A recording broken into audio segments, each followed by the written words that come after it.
Hello and welcome back. History के video series में आपका स्वागत है। What were some important changes that occurred in India and the world during the 8th and 9th century. 8th century का मतलब क्या होता है? 700 समथिंग। 8 और 18th सेंचुरी का मतलब क्या होता है? 18th सेंचुरी मतलब 1700 एंड समथिंग। ठीक है।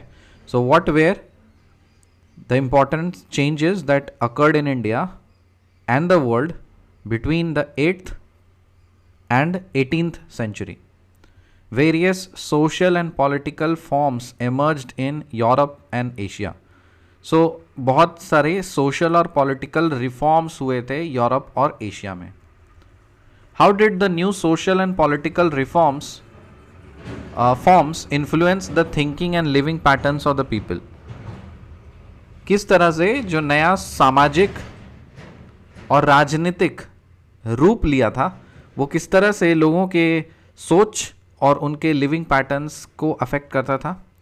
The new forms had profound effects on the thinking and living patterns of the people. Profound effects मतलब ज़्यादा ही प्रभाव डाला था। What was India's relationship with countries around the Mediterranean sea. India का रिश्ता क्या था जो भी मेडिटेरेनियन सी के आसपास के जो कंट्रीज़ थे उसके साथ? India had long-standing trade and cultural relations with countries around the Mediterranean Sea. So trade और culture का relation हुआ करता था. What were the consequences of the waves of tribesmen invading the territories of the old Roman Empire? Consequences क्या हुए थे जो tribesmen का जो waves आया था invading the territories of old Roman Empire. Old Roman Empire जो था वहाँ पे tribal लोगों का इन्वेडिंग का consequences आया था। तो उसका क्या consequences था? The tribes settle down in different parts of Europe, profoundly changing the character of the old population, languages and pattern of governments. तो जो ट्राइब्स आए थे ना अलग अलग पार्ट से, मतलब ट्राइब्स जो आए थे वो यूरोप के अलग अलग पार्ट्स में जाके सेटल हो गए। अब यदि सेटल हो जाएंगे तो ऑब्वियसली वहाँ का जो कैरेक्टर है वो पुरानी पॉपुलेशन का वो चेंज होने लगेगा। वहाँ का पॉपुलेशन का जो कैरेक्टर है, लैंग्वेज है, पैटर्न ऑफ गवर्नमेंट्स है।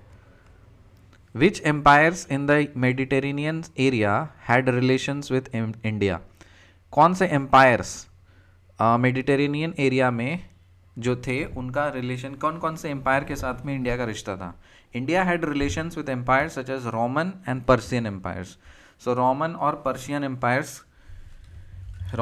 पर्शियन एम्पायर्स के साथ में इंडिया का रिलेशन था। मैप में आप देख रहे हो यहाँ पे तो यहाँ पे आपको दिख रहा होगा मेडिटेरेनियन सी है, तो किसको बोलते हैं मेडिटेरेनियन एरिया वाला कंट्रीज़? ये सारे कंट्रीज़, ठीक है ना। तो यहाँ पे आपको दिख रहा है पर्शिया और रोमन एम्पायर्स, रोमन और पर्शियन एम्पायर्स के साथ में रिलेशन था।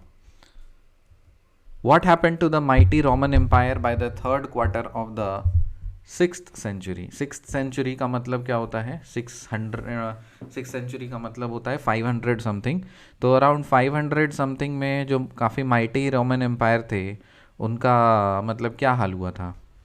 The Roman Empire had broken into two, the western part being overwhelmed by slave and Germanic tribesmen. तो दो पार्ट में बढ़ गया था, मतलब ईस्टर्न पार्ट और वेस्टर्न पार्ट। जो रोमन एम्पायर था ना वो दो पार्ट में बढ़ गया था, एक ईस्टर्न पार्ट और एक वेस्टर्न पार्ट।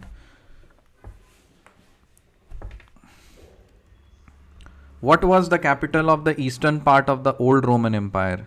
जो ओल्ड रोमन एम्पायर था, जैसे मैंने बताया था कि ओल्ड रोमन एम्पायर दो सेगमेंट्स में बढ़ गया था, एक ईस्टर्न पार्ट और एक वेस्टर्न पार्ट। तो ईस्टर्न पार्ट वाला जो ओल्ड रोमन एम्पायर था उसका कैपिटल क्या था? उसका कैपिटल था बाइजेंटियम या Constantinople. The capital of the eastern part was Byzantium या फिर कॉन्स्टेंटिनोपल। बाइजेंटियम या फिर Constantinople. What was the Byzantine empire and what territories did include? Byzantine empire included most of the eastern Europe, modern Turkey, Syria, North Africa, Egypt. तो Byzantine empire या Constantinople empire जो था उसमें most of the eastern Europe का part आ गया था, modern Turkey आ गया था, सीरिया, नॉर्थ अफ्रीका और Egypt. What were the differences between the church in the east and the Catholic church in the west. तो दो चर्चेज हो गए थे, एक चर्चेज इन द ईस्ट और एक चर्चेज इन द वेस्ट। तो दोनों में क्या डिफरेंस था? The church in the east was called the Greek Orthodox church. जो ईस्ट वाला जो चर्च था ना वो ग्रीक ऑर्थोडॉक्स चर्च था, and had differences in belief and ritual compare to the Catholic church in the west. तो दोनों के रिचुअल्स और बिलीव्स में काफ़ी अंतर था। Who were the most powerful elements in the feudal society. एक फ्यूडल सोसाइटी में, एक सामंतवादी सोसाइटी में, समाज में मोस्ट पावरफुल एलिमेंट्स कौन थे? द चीफ्स और फ्यूडल लॉर्ड्स। ऑफ कोर्स जो उसका मालिक होगा वही, ठीक है ना, मालिक जी मालिक, द चीफ्स और feudal lords. How did the Byzantine empire contribute to the spread of Christianity. ये जो बाइजेंटीन एम्पायर था ना, किस तरह से क्रिश्चियनिटी को स्प्रेड करने में कॉन्ट्रीब्यूट किया? The Byzantine empire and its rulers played a role in the conversion of Russia to Christianity. तो रशियंस को वो क्रिश्चियंस बना देते थे, रशियंस को क्रिश्चियंस बना देते थे। What happened to the cities in the Western Europe after the collapse of the Roman Empire in the West? जब वेस्ट वाला रोमन एम्पायर जब कोलैप्स हुआ तो वेस्टर्न यूरोप के जो सिटीज़ थे उसका क्या हुआ? Cities virtually disappeared in western Europe for centuries. जो सिटीज़ थे ना वो गायब हो गए, सेंचुरी 100 साल के लिए, 100+ ईयर्स के लिए गायब हो गए। What led to the revival of city life and the growth of foreign trade in Western Europe? तो वेस्टर्न यूरोप के सिटीज़ जो गायब हो गए थे, फिर से क्या चीज़ हुआ ऐसा जो कि सिटी लाइफ रिवाइवल की तरफ और ग्रोथ की तरफ बढ़ा, growth of the foreign trade बढ़ा। Agricultural expansion prepared the way for the revival of city life from the 10th century as well as the growth of foreign trade. तो cities जो गायब हो गए थे ना, फिर से लोग खेती वगैरह करना शुरू कर दिया, एग्रीकल्चर होना स्टार्ट हो गया, जिसके कारण से फिर से रिवाइवल ऑफ सिटी लाइफ होना शुरू हो गया। What were some notable features of the Western Europe between the 12th and 14th centuries? 12th और 14th centuries के बीच में, मतलब 1100 समथिंग से लेके 1300 समथिंग के बीच में कुछ नोटेबल फीचर्स बताइए वेस्टर्न यूरोप के। Notable features included the growth of science and technology, the growth of towns and establishment of universities. तो वो लोग टेक्नोलॉजी की तरफ मूव ऑन कर गए, टाउन्स का ग्रोथ हुआ, यूनिवर्सिटीज़ बने। What is the name of the new order that gradually emerged in the Western Europe following the breakup of the Roman Empire? So Roman Empire जब break हुआ ना, तो western Europe में एक नया ऑर्डर एस्टैब्लिश हुआ, emerge हुआ western Europe में, और उसका क्या था? फ्यूडलिज्म। एक फ्यूडलिज्म एमर्ज हुआ। न्यू ऑर्डर कौन सा था? फ्यूडलिज्म। फ्यूडलिज्म में क्या हो गया? किंग, उसके फिर नीचे नोबल्स, उसके बाद फिर नीचे नाइट्स, और उसके बाद फिर लास्ट में पेजेंट्स। तो फ्यूडलिज्म क्लास है। तो इंडियन का भी जो कास्ट सिस्टम है वो भी इस तरह का ही, इसका ही देखा देखी ये लोग भी फ्यूडलिज्म चीज़ को अपनाना शुरू कर दिए, ठीक है। So let's recap, quick recap करते हैं। What were some important changes that occurred in India and the world between the 8th and 19th century? Various social and political forms emerged in Europe and Asia. How did the new social and political forms influence the thinking and living patterns of the people? The new forms had profound effects on the thinking and living patterns of the people. What was India's relationship with countries around the Mediterranean Sea? India had long-standing trade and cultural relations with the countries around the Mediterranean Sea. What were the consequences of the waves of the tribesmen invading the territories of the old Roman Empire? The tribes settled down in different parts of the Europe, profoundly changing the character of the old population, changed languages and pattern of governments.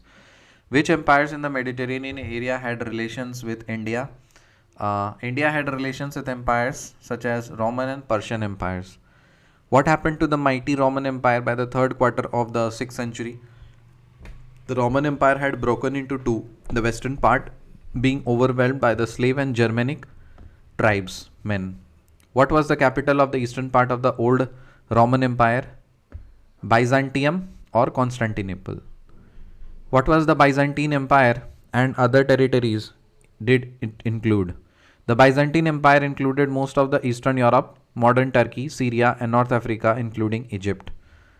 What were the differences between the Church in the East and the Catholic Church in the West?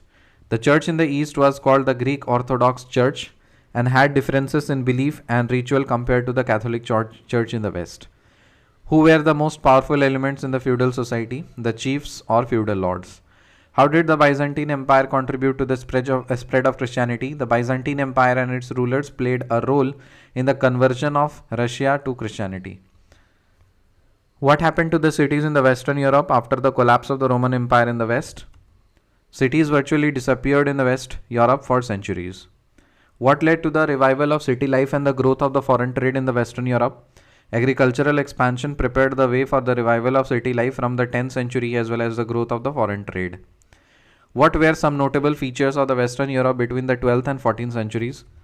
Notable features included the growth of the science and technology, the growth of the towns, and the establishment of the universities. What is the name of the new order that gradually emerged in the Western Europe following the breakup of the Roman Empire? Feudalism. मिलते हैं आपसे अगले video में, तब तक के लिए bye.